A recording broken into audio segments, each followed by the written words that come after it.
What is up, guys? Welcome back to another video. I'm John Drives. Today it is time to do a coilover install on my E36 barn find build. Now these coilovers were sent out to us by MaXpeedingRods, so big shout out to them. Now this car is on stock suspension right now and it is all kind of going out over time, and the coilovers are definitely a good upgrade to do. So today we're gonna get them on. Let's get started.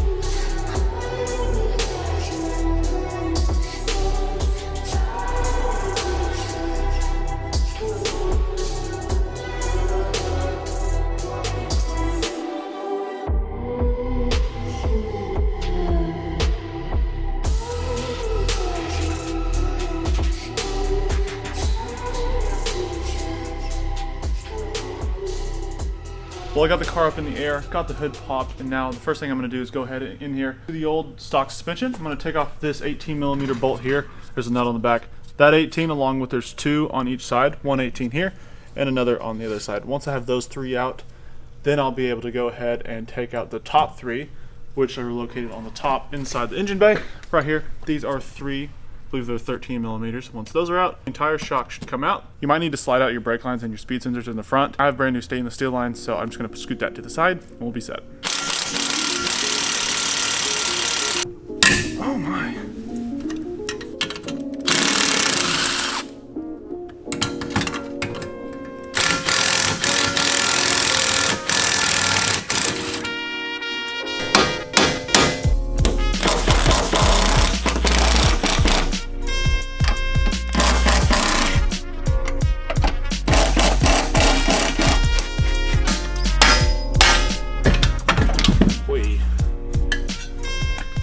Alrighty, so here's the new MaXpeedingRod coilover. Got the old one out, sitting on the ground over there. This one's looking good, ready to toss in. This is the one with adjustable dampening on the top, so you can take this little red protectant off. And this is an adjustable dampener. I will leave a link down in the description where you can buy these for yourself if you want to. Yeah, I've run these on another E36 for the money. They're not too bad overall. I've never had the ones with the adjustable dampening, so I'm really excited to try that out. But first, we gotta throw these things in. Little side note here, you want to make sure this is oriented where the camber adjustment plate is going this direction, so that way you will be able to unbolt these four little hex bolts here, and you can slide the entire top hat one way or another, adding or taking out some camber.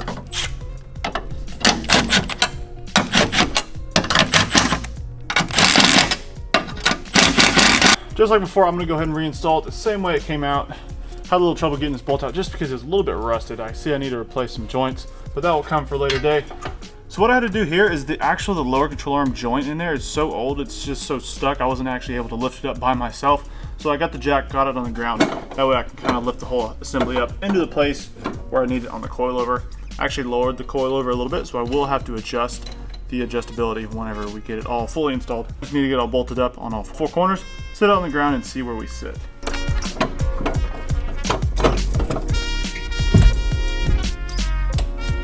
Alrighty, so we got the first one in. I lowered it on the ground, and it's a little bit higher than I wanted, so I'm actually going to lower it. So what you do, you can go and take your spanner wrenches here that are supplied, go ahead and crack this jam nut loose, which it is. Sometimes you can take your hand and just twist this top part here, like I'm doing now, or if it's a little bit tough, you can take your wrench and adjust this like so. That will give you more or less ride height. Obviously, the more spring showing here, taller it's going to be, less thread showing here, shorter it's going to be. Alright, just jam that up. I think this is about where I want it. So along with the coilovers, we do have spacers for this car. I believe it's like a 20 in the front and 25 in the back. We're going to try that out right now. We haven't done the rest, but we're kind of excited to try it and see how it looks. Hopefully we can get it nice and tucked.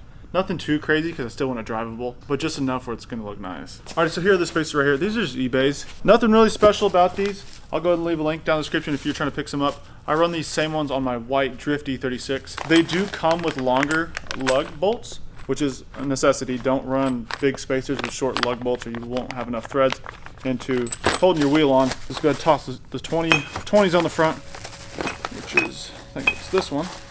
See how it looks.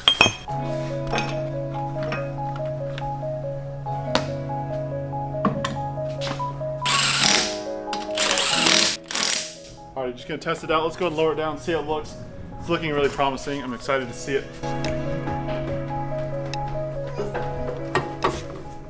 Alrighty, so we just wrapped up the front. That came out pretty nice. This is kind of where we're currently sitting right here. So we do have some gap. This is with the 20 mil spacer on there. So it does fill it up a little bit. It's about where I want it to. I can go ahead and lower it a little bit more and camber it in if I want to. I don't want to get too crazy with it right off the bat. So we're going to go ahead and move to the back of the car, do that coilover install. Should be a breeze. Alright, we're in the trunk here. This is how you get to the 2 bolts in the top for the back shock. Going to go ahead and remove the battery as I did. And then you got to carefully remove this piece of carpet right here. I think there's just a few little clips holding it in, which I do want to put this back, so I gotta be careful. There we go. I had to take some of this insulation out and sound deadening, along with kind of taking out the part of the battery. There's just 2 13s on the top we need to remove. Alrighty, so we're under the car. There's 1 18 you need to take off on the back of the shock, and the whole shock will come off.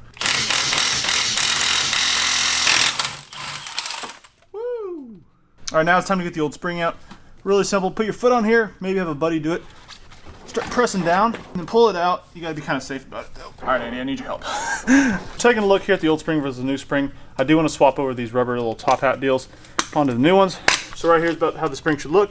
I'm gonna go ahead and adjust a little bit. I'm gonna go ahead and adjust a little bit and make the spring compress a little bit less. That way it'd be a little easier to get it into the car. All right, Andy. My load, my help. I need your foot. One more time. Now it's time to go ahead and lower this down a little bit and actually jack this up just a hair. And also, something I like to do is go ahead and unthread this a little bit. Gives you more room to work with. And then once you get it up in there, you can kind of adjust it how you want via this and the spring. The downside with some of these kind of less expensive coilovers is that it kind of fights you a little bit trying to bolt that rear shock up. At least in my cases. So what I kind of usually have to do is I have to jack the car up. But we got it up. So it's time to go ahead and put that rear 25 millimeter spacer on. This should be a good ride height. It's gonna be kind of low, but that's kind of where we're wanting it. Rusty hub. Alrighty, first test drive with the MaXpeedingRod coilovers on the E36. So far so good. This car is not quite roadworthy quite yet, so we're gonna just kind of take it around this little business park. So the car feels pretty good. Here, we'll just dip on the road real quick. Still trying to work out power steering in this car. And the clutch. So first impressions aren't too bad. It's not super stiff, but you can definitely feel it compared to the stock suspension. But as far as just like a really budget weekend drifter driver, they're not a bad choice. Yeah, I'm excited to try these out a little bit more at some point. Like I said, it is raining today. We're gonna take it easy. Oh, all that torque in the 328, baby.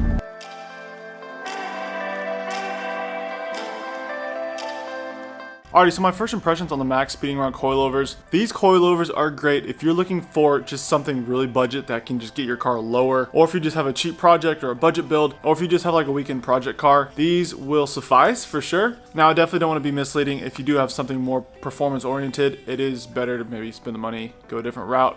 But MaXpeedingRods reached out to me. I'm gonna do them due diligence and say it is really good for a budget coilover. For $200 and something, you can't really beat it. You know, that's so cheap, free shipping. They did supply me with a code, so that's all gonna be linked down in the description. I believe John Drives will get you a certain percentage off your order.